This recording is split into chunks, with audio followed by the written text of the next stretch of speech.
I don't know, man. It seems like Pascal, he kind of took a step back. He looks like my grandfather dribbling the basketball.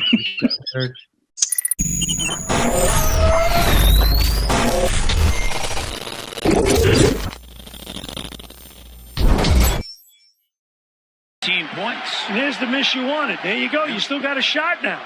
And that 9-0 run the Raptors are on, all produced by Malachi Flynn. You get two misses. Oh, wow. Here we go. Flynn cut off, pulls up, three is good. His name is Malachi. Welcome to the Airborne Podcast. I'm your host, Ajit. That's Big Boy Braz with us. We got Thanos back on the podcast. We got a special guest on the channel today. Big Boy Dylan himself pulling up to the channel to give us a few minutes of his time to talk to us about tonight's game. Unfortunately, it was another L. The Raptors continue their tanking season as they lose to the Hawks 108-103. Malachi Flynn tried to bring us by himself as a one-man army, went on a 12-0 run at the end of that game, but came up short. Dylan, since you're the special guest, I want to start with you. What do you think about that young prospect in Malachi Flynn? Well, I mean, running the show for a team coming off, college season as a rookie is a little bit tough. But he has good veterans around him, and he's taking the leadership role pretty well. Help from Freddie and Kyle from the sidelines. He's doing good. I think his decision making is pretty good for a rookie. It's just getting into the flow and learning from the new players, especially because we have a bunch of new guys who have a prominent role right now. So he has to just figure out everything right now. But do you personally like him, especially when he's getting like important minutes right now? Like, are you impressed with what you've seen?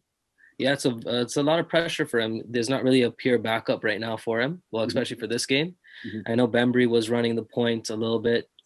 He was out, of course. So being the only point guard next to Pascal, I guess, who's pretty much taking the ball dominant role, he's doing pretty good. So I think he's doing a good job just based on the circumstance. Obviously, it'll be good if he got the win, but it's just about consistency for him. Right now, it does look like player development. Brabs, I want to throw this to you. I mean, was that Steph Curry or Malachi Flynn in that fourth quarter right there towards the end? Yo, that looked like Steph Curry in a Raptors uniform. A young Steph Curry, right? 100%. But another good. Sorry, I was going to add to what Dylan said. I agree. I agree with what he said in the sense that this is a learning development from perfect time. We witnessed the last game where Kyle pulled him over and just gave him feedback. This is a perfect time for him to learn, and he has pure vets around him that can help develop into the next level. So, if I was Malachi Flynn, I'll be counting my blessings because not every day you get two pretty amazing point guards teaching you the way, right? Anujan, I want to throw this one to you. We got a proper Cam Birch sighting tonight. He actually, got more minutes than he did the previous game.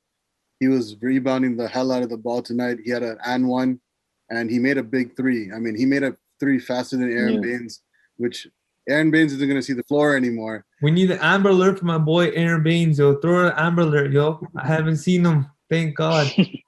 But, I mean, I wanted to hear from your side. What did you think about the Freddie Gillespie sighting tonight and also Cam Birch? I think both of them are pretty solid. I feel like the one thing I didn't realize was Cam Birch was he was really quick. Like he's really versatile and he can move really quickly compared to Baines. And like you said, his 3-point shooting is much more like his form is much more quicker. I'm all good with the signing and like the way they played tonight. They played pretty well. I think it was Pascal who passed Gillespie the ball in the paint and he had a nice dunk, right? Yeah. That was he also had a nice block on the other end. Yeah. Birch, right? No. Freddie G. No. Oh, yeah. Birch did too as well. Yeah, and then Cam Birch, I believe that was his fifth three ever made in his career so far. But his form looks a lot better than Aaron Baines. He's much quicker. He's shooting it. He's shooting from the mid-range. He's pretty solid. Like, he's shooting it. Like, tonight, we shot pretty well. The Raptors had a few injuries themselves, but so did the Atlanta Hawks. Yet, their guys came out to play. Bogdanovic, Kevin Huerter, who had a layup at the end of that first half where he had like a touchdown pass from Solomon Hill to finish the first half. But Bogdanovic, he was a big signing for the Atlanta Hawks this season. And he was shooting. He torched the Raptors pretty much tonight. Don't forget Clint Capella too, yo. Well, I think one underestimated part of the Hawks team is that when Nate McMillan got promoted over to head coach, he brought a lot of playoff experience, something that the previous coach, I don't think he had any prior head coach experience. What's his Mhm. name? For Roy Atlanta Pierce. Hawks. Roy Pierce, Yeah, right? Lloyd Pierce. Yeah. Yeah, So he Lloyd had a Pierce. couple seasons. He had more of like a development role, similar to like maybe Dwayne Casey, develop the players. Mhm. But I think Nate McMillan he's a big factor in, getting the players to step up, developing game plans. He has more of experience. I think he was with Portland and Indiana Pacers for quite a bit of time. Mhm. So, when those guys step up, I think maybe four of their starters were out of the game. Mhm. Gallinari and a Cam couple of the young Reddish, guys Trey as well. Young. Yeah. Yeah, Reddish, DeAndre Hunter, John Collins as well. So Oh yeah, shit. I I think forgot John Capella Collins. was the only starter really in that game, Mhm. but he actually showed up. So the game plan was rebound for them. I think they got a bunch of, they had I don't know what the plus minus was on the boards, but they had that advantage, which tends to be a big factor against the Raptors most of the time. Mhm. So, when the Raptors miss out Kyle and Fred, they're missing out ball handling and development in terms of making good plays. And they didn't skip a beat though, the Hawks. Yeah. Tonight wasn't any different in the rebounding category. I mean, Capella himself probably out rebounded the whole team. Yeah. I And think he had like 19 and 20, right? yeah, Lloyd Pierce was a good, startup coach to kind of develop the players, but Nate McMillan has a lot more credential and has a lot more accolades on his resume. The players believe in his system and what he brings to the table. And I think what a lot of people underestimate is how deep this team is on the Atlanta Hawks roster. Yeah. Like a lot of these guys, like it didn't even feel like they were playing with a bunch of scrubs. Like it seemed like they still had good quality guys on the floor who Yo, matched they them. Louisville as well. Yeah, they just signed Lou. They just got guys, Lou Will. though, Yeah. yeah, a couple guys had good games, but they didn't really go too deep into the bench. They I had think he went 7 or 8, I think. Yeah. Bogdanovich wasn't even doing that well in the past games, right? He just started like heating it up the last few games, right? Yeah. Yeah. Okongwu, the rookie. He Yeah, was that guy. top five, Yeah. top five pick. Yeah. So I think he He's did a not good bad. job coming out of USC. Yeah. Big man. They're kind of heavy on the bigs as well, normally on that team. Yeah. But they have the next man up mentality, which we're trying to get as well. But if you look at the guys who paid off of our bench, pretty much mostly new guys. Birch, Hood, and Gillespie. Yeah. They don't know as much as the bench of Atlanta, who's been with the team the whole time, right? They don't have any new players from the trade deadline, I think. Yeah. Sure. And they shipped out. I mean, this is Lou Will's second stint with the Atlanta Hawks, getting traded from the Clippers to the Hawks for Rajon Rondo. This man got booked last season in the bubble for going to Magic City in Atlanta Yeah. and get shipped back to Atlanta to play for the Hawks. He said he was contemplating on retiring because he was back on that team. But the funniest thing that always comes to my mind about Lou Will is when him and Patrick Beverly were hyping at the casino. Yeah. No one quiet and thing got signed. Yeah, Yeah. and now Lou Will doesn't even have a chance to win a championship with that team. And Patrick Beverly's probably going to get cut soon because he keeps getting injured. He can't stay healthy on the floor. To your point, Dylan, you were talking about the stats from earlier. I want to start with the rebounding, which, wow, I was completely wrong. The Raptors actually out-rebounded the Atlanta Hawks tonight. No way. Jeez. Yeah. 42-39. They were +3, but they lost the offensive rebounds 8-6, so they're -2 in that category. In terms of the field goal percentage, the Raptors shot 48%, 42 of 88 from the field, and same with the Atlanta Hawks. They also shot 48% for 40 of 84 from the field. 3-point shooting wise, we only made 10 threes for the game out of 39 attempts for 26% from beyond the arc, and Atlanta they made 13 threes out of 30 attempts for 43% from beyond the arc. And then free throw shooting, the Raptors shot 9 of 13. They only got 13 attempts from the line tonight, and they shot 69% from the line. And Atlanta was 15 of 22 from the line for 68%, but that was mainly Capella missing those free throws. For the Raptors to start the game, I think Pascal missed one and Gary Trent Jr. missed one. Yeah. Assists, the Raptors were mad low tonight. They only had 16 assists, and the Atlanta Hawks had 21, so the Raptors were -5 in that category. In steals, both teams had 7 apiece. Blocks, the Raptors had 4. Hawks had 2, so Raptors were +2. Turnovers, Raptors were tied in that category, 13 apiece. Oh shit. Points in the paint, the Raptors had 48. to Atlanta Hawks is 46, so the Raptors are +2. Second chance points, the Raptors and the Hawks were both tied 11 apiece. And fast break points, the Raptors had 14, Hawks had 12, Raptors are +2. Points off turnovers, Raptors had 16, the Hawks had 13, so the Raptors are +3. And biggest lead for the Hawks was 15, biggest lead for the Raptors was 3, and that was at the start of the game. And that's all she wrote. Oh yeah, and one more thing, the Raptors fouled 19 times in this game, Hawks fouled 16. So Raptors are -3 in that category. A close matchup all the way through. Say that again. Sorry, yeah, it's a close matchup. Yeah, I mean, Yeah. even the final score kind of shows that it was like a close game, but realistically, for the latter part, like the second and third quarter, it seemed like it got away from them a bit. But they were playing catch up the whole game, and it just caught up to them literally, and they couldn't close it out and actually pull out this game, even with the flurry of threes by Malachi Flynn. Yeah. Leading scorers for the Raptors was Rook. I think Pascal had more than him, right? I think Pascal had 21 points at the half. Siakam heard me. I was looking at the Hawks first. I know that Capella had like almost a 20 and 20 night. Yeah, I think in the first half he had 11 points and 10 rebounds, or 10 points, 11 Yo, rebounds. he's nasty, man. Houston's so stupid for giving him up, though. Yeah, but What like, did they get for him? What was the trade for Houston? I forget. I forget what it was, but I think it was stupid. I think it was a couple picks or something. Nothing big. But yeah, for the Raptors, looking at Pascal, he had 30. And one thing I noticed, Boucher only put up 3 shots. So the shot distribution for when Pascal's in the game just doesn't seem to be equalized for Boucher. Mm-hmm. Boucher's pretty good with the second lineup, but we got to figure out if we're going to get one of the new guys to a starting role there. Yeah, we might see Boucher drop down to the bench. We might see Kem Birch come up, because he did well off the bench today. So I think he might get the green light to start, and maybe Pascal at the 4, Kem at the 5. Yeah, but I think when a full lineup, we're looking at OG guarding centers most of the time when we have a healthy lineup.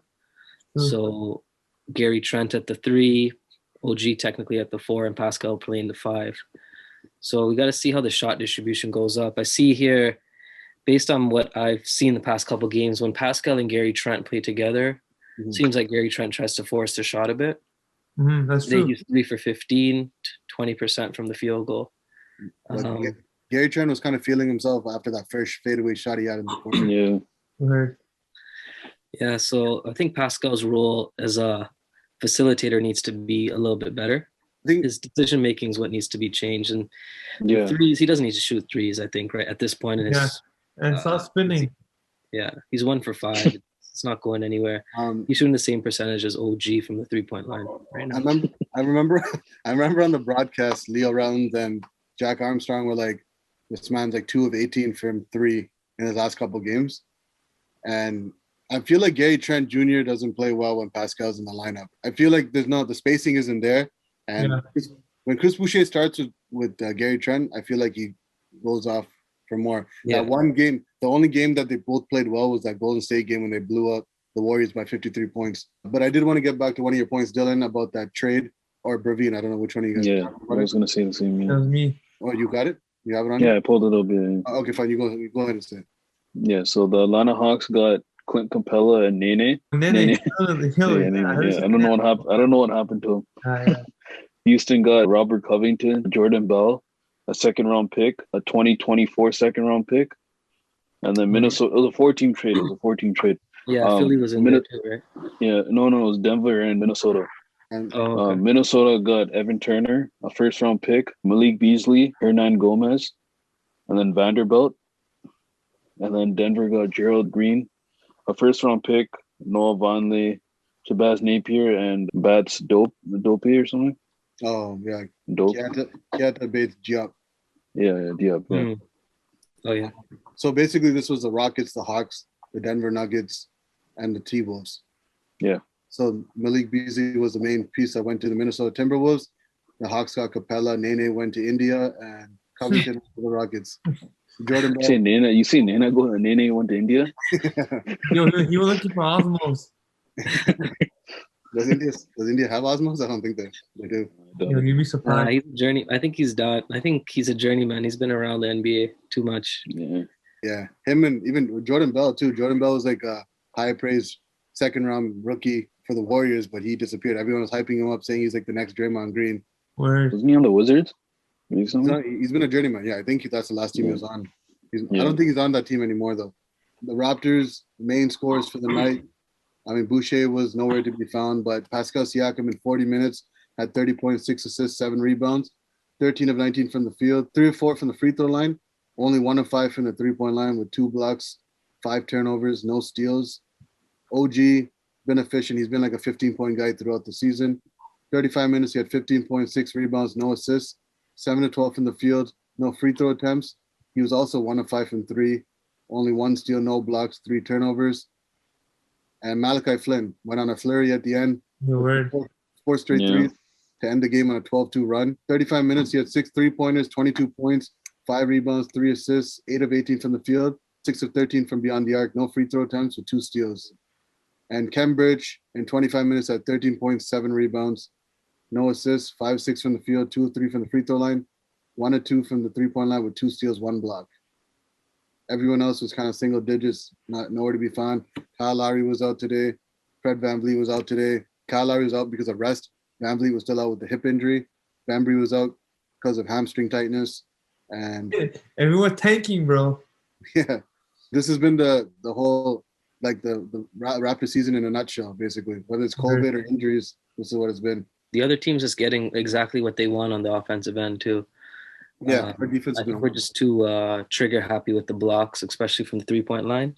Mm-hmm.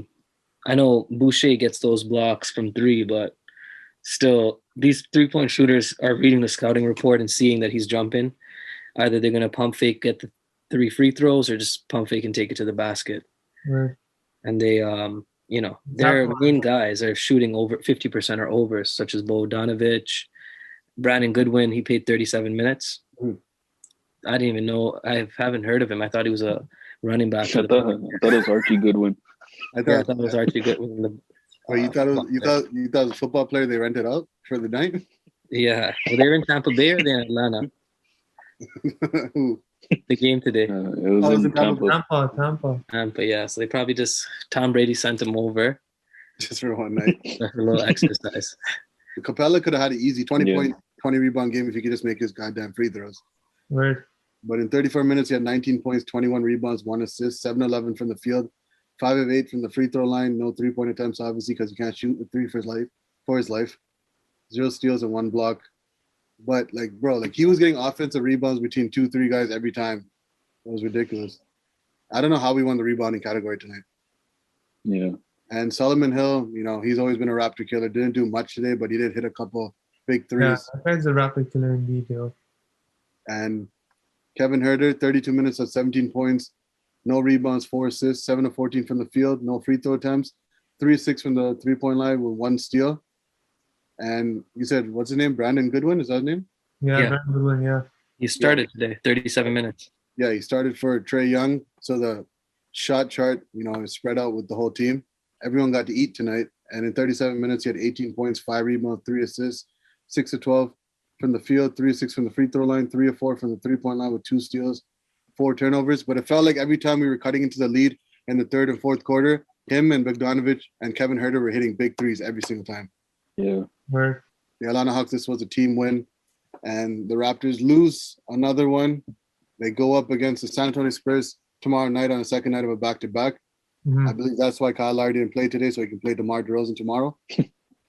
And I think the tanking season is going to continue. Dylan, what do you think? I mean, I know you've been frustrated with the season because it's been a long-ass time since they've lost this many games where we haven't been able to predict or go confidently into a game with us knowing they're going to win the game. So how have you felt this season about them? I think one thing that we don't really do or have an identity with is ball movement. To see a lot of ISO plays and all that, just looking at the assist numbers. Other than Pascal, but the only reason Pascal had a lot of assists this game was he just had the ball in his hand, but no one else had over 4 assists. And Boucher had the second most assists on our team. Yeah. So something's off with the offense. I guess it has to do with a little bit of the new players, but two of our obviously lead guards are out, DeAndre Bembry as well. Mhm. But the ISO ball is kind of similar to what they do in Portland, I guess. It's just Yeah. based on individual skills, but that doesn't work when Doesn't work. yeah, it doesn't 100%. work Yeah, when the that's team can focus in on Pascal. And it's just the assists need to go up in terms of how we used to play. The ball movement. Yeah, when we yeah, had pass first big men, for example, like Marc Gasol, the The ball pass would and move. goal, right? The big men we have now, when they get the ball, they're kind of it's going to be a shot for them for sure most of the time. Bring my boy DeMar DeRozan, bring him back to Toronto. Yo, I want to add on to Dylan's point though. The thing with the thing with their offense is that it's so predictable, right? We will whoever, I think it's probably the one or two, they'll drive the ball up and they'll swing the ball back. They'll swing the ball back and they'll pass it back. And it's so predictable that all the other team defense are reading on it. That's why our turnovers are so high because it's so predictable, right? And like when Pascal has a ball, you know what he's gonna do. He's gonna do either press A to spin or B to pass, right? So it's so predictable. Like it's like you gotta clean that shit up. My man pulled out the Xbox controller reference right now. 100%. One thing that needs to change is Boucher doesn't get as much touches being in the starting role. I think he needs to go back to the bench, and they need to start Kem Birch. I think that's what needs to happen. yeah. Because like Boucher isn't as consistent as he was.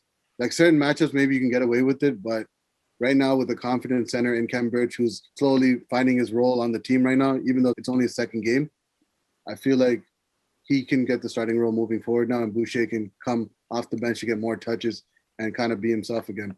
Because obviously he had that close to like 40-20 game against the Chicago Bulls recently, but that was one of those random games where it was out of body experience. But for the most part, I feel like it's time to start Kem Birch. Yeah. He has more weight on him and he can offensive rebound. Like you see him, like Larry called it too last post game press conference. He was like, he looks like a guy that can rebound the hell out of the ball. And he showed a little bit of that tonight. Yeah. What are you guys expecting for the San Antonio game against the former Raptor and DeMar DeRozan? Before you continue on with that, I was surprised that we didn't see Tony Snell. Oh yeah. Oh, he was out tonight. Him, Yeah. Gallinari, DeAndre Hunter, Cam Reddish, Trey Young. Oh, he had a right ankle sprain. Yeah. Who we giving the star player of the game to, and who we throwing under the bus? I'm giving to Malachi Flynn. No, me too. He deserves it. The Rook deserves it. Yeah. So Is it Raptors only? Has to be Raptor, right? Yeah, Raptor. Yeah, we always bring it for the Raptors. Do it for the Raptors. Yeah, I'm gonna have to go with Kem Birch because he kind of got out of his shell today, showed confidence. He was rin rumming, right? And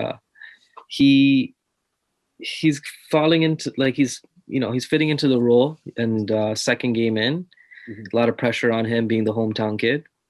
I don't think the pressure's getting to him. I think he's actually performing better than I would have expected, coming off of maybe being the third lineup in Orlando based on his Yeah, past. that's true.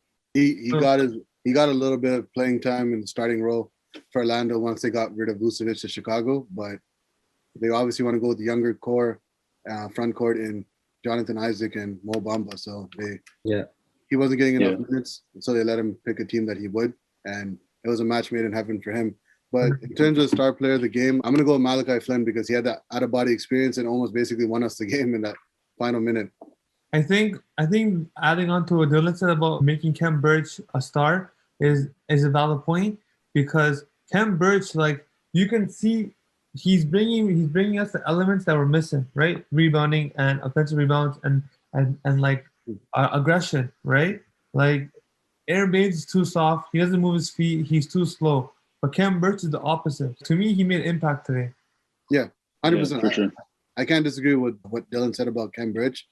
But if we're going to go on it, I think both Malachi, because, at the beginning of the game, it looked like Malachi hit this rookie wall where he couldn't make a shot for his life. And then he came out of nowhere in the fourth quarter and even the third quarter to make some crucial buckets to keep the game close, where we could go on a run to kind of pull out the game, which almost happened. We can go with co-star for both of them. We can go with Malachi Flynn and Kem Birch as our co-stars, two guys that showed out tonight. Pascal I could do too, but Pascal kind of... No, I expect those numbers from Pascal every night. $30 million, 30 points. You expect 30 points for $30 $30 million player, right?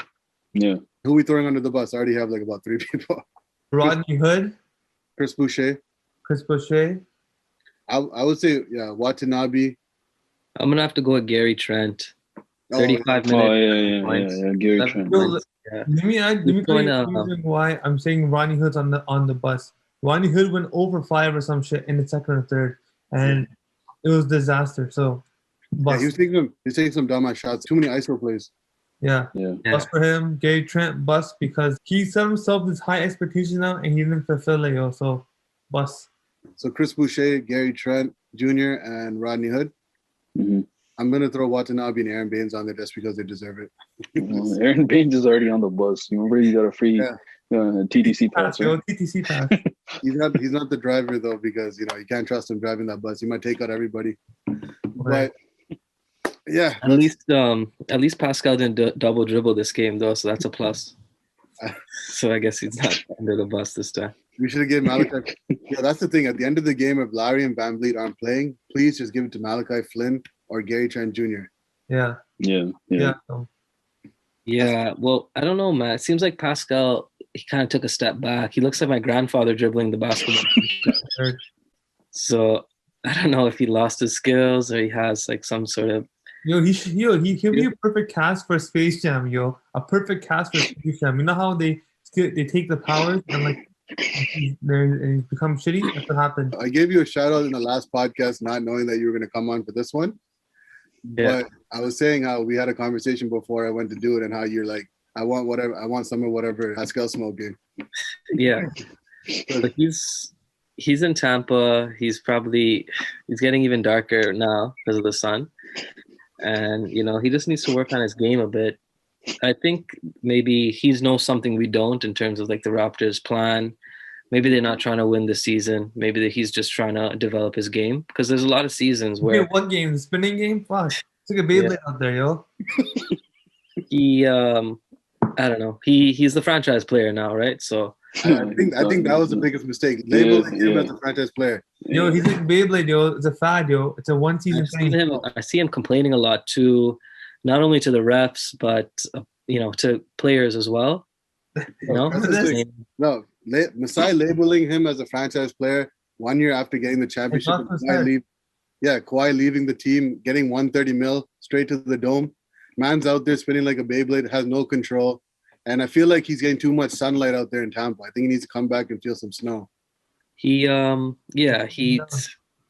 think he has the mentality for the role that we're giving him. So yeah, everyone figured out his game plan. Like they already know what he's gonna do. And spinning the paint like a Beyblade, like that's all he does. Making All-Star starter last year as well wasn't good for his ego. Mm-hmm. And he just came with too much confidence, and then the playoffs just kind of brought him back to reality. Yeah. And he's probably never going to make All-Star. Well, in the near future, he probably won't be the next Raptor to make All-Star. I'd say that much. So I think he just was a little spoiled. The Toronto fans have a part of that as well. 100%. Praising him too much, buying his jerseys, voting him into the All-Star game. So I don't think it's really his fault that he's in the position.